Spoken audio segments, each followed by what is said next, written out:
Samajwadi party को बिजनौर में क्यों बदलना पड़ा अपना प्रत्याशी? क्या हो गए यहां पर बहुजन समाज पार्टी के समीकरण और किसके हिसाब से होगा जातीय समीकरण मजबूत? नमस्कार, मैं अनुज कुमार, आप देख रहे हैं जनपथ लाइव और इस वक्त आपके सामने लेकर हाजिर हूं लोकसभा सीट बिजनौर के पूरे विश्लेषण को। जानेंगे यहां पर समाजवादी पार्टी को क्यों अपना प्रत्याशी बदलना पड़ा और तमाम जो जातीय समीकरण बिठाते हुए तमाम राजनीतिक पार्टियों ने जो अपने उम्मीदवार घोषित किए हैं उनका जमीनी हकीकत क्या रहेगी, क्या क्यों किसका पलड़ा जो है यहां पर भारी नजर आएगा। पूरी खबर देखने के लिए इस चैनल पर बने रहिएगा, पूरी वीडियो को देखिएगा, वीडियो को ज्यादा शेयर कीजिएगा ताकि ये जानकारी भारत देश के हर आवाम तक पहुंच सके, वो अपने वोट के अधिकार को पहचान सके। और अगर आप ये वीडियो बिजनौर से देख रहे हैं या बिजनौर को जानने वाले लोग हैं तो कमेंट बॉक्स में ये जरूर बताइएगा क्या जो मैं आंकड़े आपके सामने पेश कर रहा हूं वो सही है या नहीं। जिस तरीके से देखा जाए बिजनौर सीट की अगर हम बात करते हैं तो बिजनौर सीट के अंदर बहुजन समाज पार्टी का मौजूदा सांसद है मलूक नागर। हालांकि उनका पार्टी विरोधी गतिविधियों के चलते समाजवादी पार्टी और कांग्रेस से नजदीकियां होने के कारण बहुजन समाज पार्टी ने उनका टिकट काट दिया। और इसके साथ ही बहुजन समाज पार्टी की राष्ट्रीय अध्यक्षा मायावती जी ने यह भी ट्वीट करके पूछा था कि अगर आप जो है सांसद बनने के बाद आपने अपने संसदीय क्षेत्र में कितना काम किया, आप जनता के पास कितनी बार गए, अगर इसका आपके पास जवाब नहीं है तो बहुजन समाज पार्टी आपको टिकट क्यों दे। बहरहाल वो सारी अलग बात है। जिस तरीके से देखा जाए मलूक नागर का टिकट बहुजन समाज पार्टी ने काट दिया और यहां से एक टिकट जो है बहुजन समाज पार्टी की तरफ से विजेंद्र सिंह को जो है टिकट दिया गया है, विजेंद्र सिंह को टिकट दिया गया है। और इसी के साथ ही साथ उनके विपक्ष में जहां देखा जाए समाजवादी पार्टी ने सबसे पहले जो कैंडिडेट उतारा था उनका नाम था यशवीर सिंह। और ये यशवीर सिंह जो थे ये वही यशवीर सिंह है जिन्होंने प्रमोशन में आरक्षण के बिल को संसद में फाड़ा था। और कहीं ना कहीं इनके टिकट के अनाउंस होने के बाद ही तमाम जो SC ST समुदाय के लोग हैं वो लगातार समाजवादी पार्टी के इस टिकट का विरोध करते हुए नजर आ रहे थे। समाजवादी पार्टी के लिए बड़ी नाराजगियां और बड़ी जो है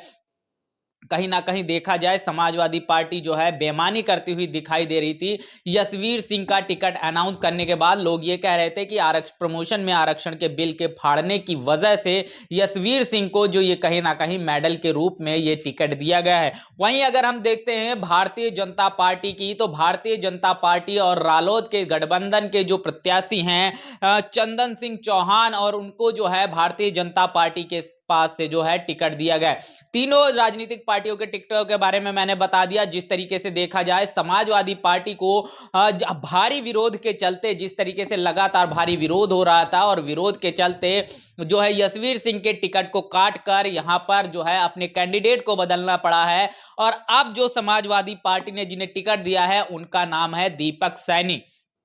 समाजवादी पार्टी की तरफ से जो है मौजूदा इनके जो दीपक सैनी जी के जो पिताजी हैं वो विधायक हैं और नगीना की एक विधानसभा सीट के विधायक हैं और उनके ये पुत्र हैं दीपक सैनी, और उनको जो है समाजवादी पार्टी की तरफ से बिजनौर लोकसभा की सीट दी गई है। ऐसे में जिस तरीके से 3 कैंडिडेट के नाम बताए, समाजवादी पार्टी के दीपक सैनी, भारतीय जनता पार्टी के चंदन सिंह चौहान और बहुजन समाज पार्टी के विजेंद्र सिंह,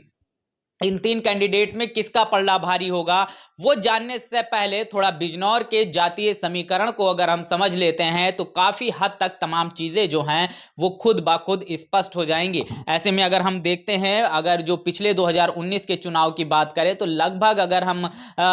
बिजनौर सीट पर वोटरों की बात करते हैं तो लगभग 17 लाख जो है वोट है इस बिजनौर विधानसभा लोकसभा सीट पर। 17 लाख सीट जो है, और इस 17 लाख में से क्या कुछ जातीय समीकरण है वो भी मैं आपके सामने रखना चाहूंगा। जिस तरीके से देखा जाए मुस्लिम और दलित मिलाकर लगभग इस पूरे सीट पर जो विधानसभा लोकसभा जो बिजनौर लोकसभा सीट है, इस सीट पर जिस तरीके से देखा जाए बिजनौर लोकसभा सीट पर दलित और मुस्लिम समुदाय को मिलाकर लगभग 5 लाख वोटर जो है जो दलित और मुस्लिम समुदाय का यहां पर है। यानी कि अगर देखा जाए इस हवाले से तो दलित और मुस्लिम जो वोटर है वो निर्णायक भूमिका में इस सीट पर हमेशा से रहा है। वहीं अगर हम देखते हैं जाट समुदाय की बात करते हैं तो यहां पर जाट समुदाय का 4.5 लाख जो है वोट लगभग है। और वहीं गुर्जर समुदाय की बात करते हैं तो गुर्जर के लगभग 2 लाख जो है वोट यहां पर पाए जाते हैं। ब्राह्मण समुदाय की अगर बात करते हैं तो लगभग 1 लाख वोट पाया जाता है। और अन्य की अगर हम बात करते हैं तो लगभग 60,000 जो है वोट जो है अन्य भी इस पर पाया जाता है। इसके साथ ही साथ जिस तरीके से हम देखते हैं दीपक सैनी समाजवादी पार्टी का जो कैंडिडेट अनाउंस किया गया है, ये सैनी समुदाय से संबंध रखते हैं और सैनी समुदाय का इस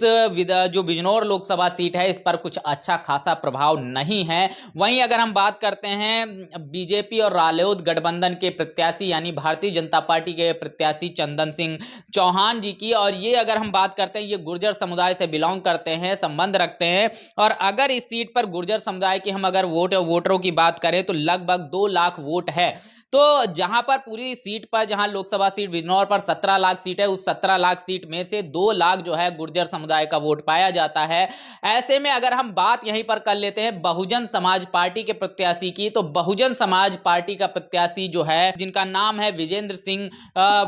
सिंह को जो है ये जाट कम्युनिटी से बिलोंग करते हैं। और बिजनौर की इस सीट पर जाट समुदाय लगभग 4.5 लाख वोटर जो है जाट समुदाय का है। और ऐसे में जाट समुदाय एक बड़ी संख्या में है और प्रभावशाली जो है दिखाई देता हुआ नजर आ रहा है। और दलित और मुस्लिम का जो वोट शेयर है यहां पर 5.5 लाख के करीब में पाया जाता है। तो ऐसे में बहुजन समाज पार्टी का पलड़ा भारी होता हुआ दिखाई दे रहा है, क्योंकि जाट समुदाय का वोट अगर विजेंद्र सिंह को मिलता है, इसके साथ साथ दलित और मुस्लिम समुदाय से भी उनको वोट मिलता है, तो कहीं ना कहीं तमाम जीत के समीकरण जो है वो बहुजन समाज पार्टी के कैंडिडेट के फेवर में नजर आते हुए दिखाई दे रहे हैं। वहीं बीजेपी का कैंडिडेट अगर देखा जाए तो उस कैंडिडेट की अगर कोर वोट की बात किया जाए या उसके सजातीय वोट की बात किया जाए तो लगभग 2 लाख जो है उनके सजातीय वोट हैं चंदन सिंह चौहान जी के। और जो समाजवादी पार्टी के जो कैंडिडेट हैं दीपक सैनी जी के जो सजातीय वोट है वो उतना ज्यादा प्रभाव इस बिजनौर सीट पर नहीं रखते हैं। ऐसे में देखा जाए जो मुकाबला कहीं ना कहीं बहुजन समाज पार्टी और भारतीय जनता पार्टी के बीच में होता हुआ नजर आ रहा है। और उसमें भी बहुजन समाज पार्टी जो है भारतीय जनता पार्टी के साथ साथ समाजवादी पार्टी दोनों पर भारी नजर आती हुई दिखाई दे रही है, क्योंकि दलित समुदाय और मुस्लिम समुदाय की जो पसंद है वो कहीं ना कहीं बहुजन समाज पार्टी की तरफ देखा जा रहा है। और वहीं समाजवादी पार्टी ने जिस तरीके से देखा जाए दीपक सैनी को टिकट दिया, तो अगर समाजवादी पार्टी चाहती तो कहीं ना कहीं ये मुस्लिम बेल्ट का जो सीट है बिजनौर लोकसभा, और अच्छी यहाँ पर मुस्लिम आबादी भी पाई जाती है, समाजवादी पार्टी चाहती तो यहाँ से एक मुस्लिम कैंडिडेट उतार कर तमाम जो राजनीतिक समीकरण थे वो बिगाड़ सकती थी, वो जो है डायरेक्ट फाइट में आ सकती थी। लेकिन समाजवादी पार्टी ने ऐसा कुछ नहीं किया और इस पर भी लगातार मुस्लिम समुदाय के लोग जो है वह लगातार सवालिया निशान खड़े कर रहे हैं। और कहीं ना कहीं जो समाजवादी पार्टी की मंशा पर भी एक प्रश्न चिन्ह लगता हुआ दिखाई दे रहा है। और समाजवादी पार्टी चाहती तो इस सीट पर मुस्लिम समुदाय का कैंडिडेट देकर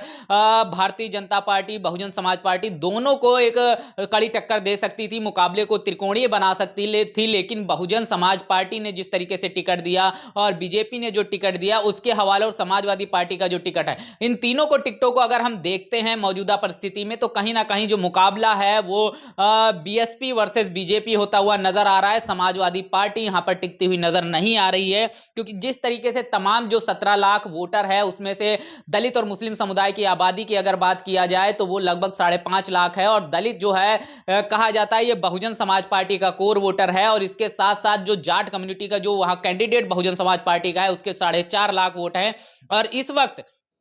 समाजवादी पार्टी से मुस्लिम समुदाय खासा नाराज है, क्योंकि लगातार जिस तरीके से अन्य राजनीतिक पार्टियां जो है मुस्लिम समुदाय की उपेक्षा कर रही थी, उनको टिकट नहीं दे रही थी, उसी तरीके से समाजवादी पार्टी भी मुस्लिम समुदाय के फेवर में खड़ी होती हुई नजर नहीं आ रही है, ना ही उनको टिकट देती हुई नजर आ रही है। इससे मुस्लिम का समुदाय जो है खासा नाराज है। और ऐसे में अगर ये दलित और मुस्लिम और जाट जो समीकरण बनता हुआ बहुजन समाज पार्टी ने जिस तरीके समीकरण बनाते हुए अपना कैंडिडेट अनाउंस किया है, तो कहीं ना कहीं विजेंद्र सिंह जो है वो भारी मतों मतों से अभी तक जिस तरीके से राजनीतिक समीकरण हैं वो जीतते हुए दिखाई दे रहे हैं। लेकिन जिस तरीके से देखा जाए, भारतीय जनता पार्टी का जो कैंडिडेट है गुर्जर समुदाय से बिलोंग करते हैं और उनका लगभग जो है 2 लाख जो है वोट इस सीट पर पाया जाता है। तो फाइट जो है वो कहीं ना कहीं भारतीय जनता पार्टी और बहुजन समाज पार्टी है। लेकिन अगर चाहती समाजवादी पार्टी सच में अगर मुस्लिम हितैषी होती, या जिस तरीके से बहुजन समाज पार्टी पर आरोप लगाती है कि वो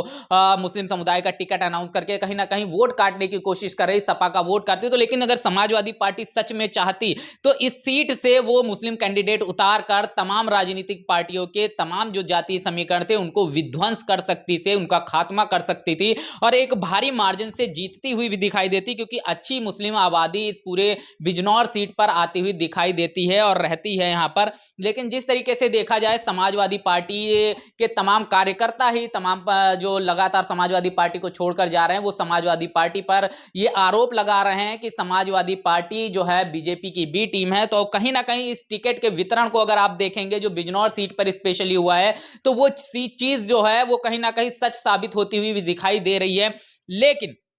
बिजनौर सीट की हम बात कर रहे थे, बिजनौर सीट पर समाजवादी पार्टी ने जो है दीपक सैनी जी को टिकट दिया है। यशवीर सिंह का टिकट उन्होंने अब जो है कैंसिल कर दिया है और उसके साथ ही साथ बहुजन समाज पार्टी ने मनुक नागर मौजूदा सांसद का टिकट काटकर विजेंद्र सिंह को टिकट दिया है और बीजेपी और रालोद के गठबंधन की तरफ से चंदन सिंह चौहान जी को टिकट दिया गया है। ऐसे में पूरा मुकाबला इस पूरी सीट पर जो है वो Bahujan Samaj party versus BJP होता हुआ नजर आ रहा है। और बहरहाल अगर आप ये मेरी वीडियो अब बिजनौर से देख रहे हैं या बिजनौर के जातीय समीकरण को आप अच्छे से समझते हैं, तो कमेंट बॉक्स में जरूर बताइएगा कि जो मैं आंकड़े पेश कर रहा हूं ये सही है या नहीं। अगर आप आंकड़े में गड़बड़ होती है तो मैं संशोधन जरूर करूंगा। लेकिन जिस तरीके से मौजूदा परिस्थितियां और तमाम जगहों से जिस तरीके से मैंने रिसर्च करके डाटा जो इकट्ठा किया है, इसके हवाले से अगर देखा जाए तो यहां पर दलित और मुस्लिम की 5.5 लाख जो है आबादी नजर आती है, यानी 5.5 लाख वोट है। जाट की अगर बात करते हैं तो जाट समुदाय का 4.5 लाख वोट है और ये दोनों वोट अगर बीएसपी को मिलता है, क्योंकि जाट कैंडिडेट है वो 4.5 लाख, तो बहुजन समाज पार्टी की तरफ शिफ्ट होगा ही होगा। दलित समुदाय का वोट जो core voter Bahujan Samaj party का कहा जाता है, उसके साथ अगर मुस्लिम समुदाय जुड़ता है तो कहीं ना कहीं ये सीट भारतीय जनता पार्टी के खाते से छिनती हुई दिखाई दे रही है। बहरहाल इस पूरे मुद्दे पर आपका क्या कुछ सोचना है, कमेंट बॉक्स में अपनी प्रतिक्रिया जरूर दीजिएगा। बने रहिएगा जनपथ लाइव के साथ। तब तक के लिए जय भीम, जय भारत।